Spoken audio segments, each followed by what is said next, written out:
and modeled constant motion. Glow-script computational modeling provides a calculation and graph for the motion of the object under idealized conditions. The fundamental physical principle in this experiment was the concept of constant motion. The main result of this experiment was the computational model being fairly representative of the observed results. However, it is much smoother and does not account for external forces such as friction. The main physics ideas in this experiment were constant motion, that is, the object is moving at a constant velocity without any net external force. The velocity will not change under constant motion. And the position update formula was the primary formula used for calculations in this experiment. It can be represented by final position equals initial position plus initial velocity times time plus net force times time squared. The models used in this experiment were glow-script computational modeling. It was used to perform quick, iterative calculations of the object's movement under idealized conditions. The tracker program was used to model observed motion because of its relative accuracy and its ability to break down video observations into individual frames.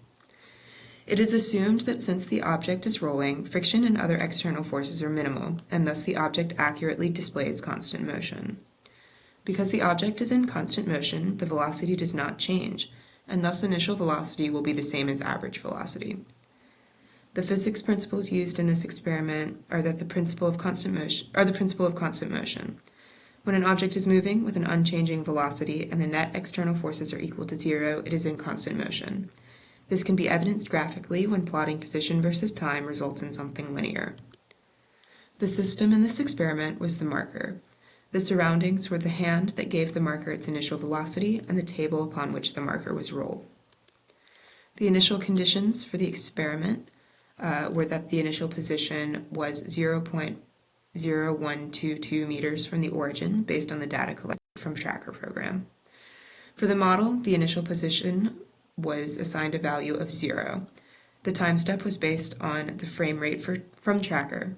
0.033 seconds per step was used. The initial velocity was calculated based on the average velocity of the first frame from the tracker video, using the equation average velocity is equal to the change in position over the change in time. The initial velocity used was an average velocity of 0.25 meters per second in only the x direction. For the experiment, a marker was rolled across the table with a constant velocity in only the x direction. The experiment setup is pictured in the upper right. The marker was filmed and the video was put into the tracker program to analyze its motion. Tracker analysis setup is pictured in the lower right. The observed and predicted motion was then compared by graphing them together. The predicted motion was gathered through coding. Starter code was provided and was edited to match the initial conditions of the experiment, as can be seen in lines 35, 36, and 40, and to include the position and velocity update formulas where appropriate, as can be seen in lines 59 and 60. This is the result of the experiment. The model prediction is shown in red and is much smoother than the observed position, as shown in blue. The blue also tapers off towards the end.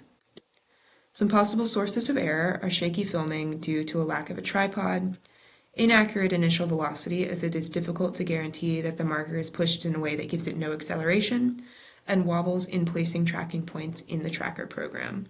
These can all result in some of those wobbles that you see in the graph of the observed motion. Additionally, if the orientation of the axis had been changed, constant motion would still be shown. However, it would be in the opposite direction. The slope of the experimental observations would be negative, and the slope of the predictive observations would be positive. It is possible to name some of the forces. Since we know that the object is in the real world, we know that gravity is acting upon it.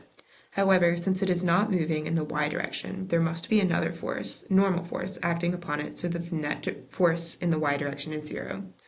We are not as easily able to identify the forces in the x direction. It can be assumed, since the object is rolling, that there is minimal frictional force, though some is still present.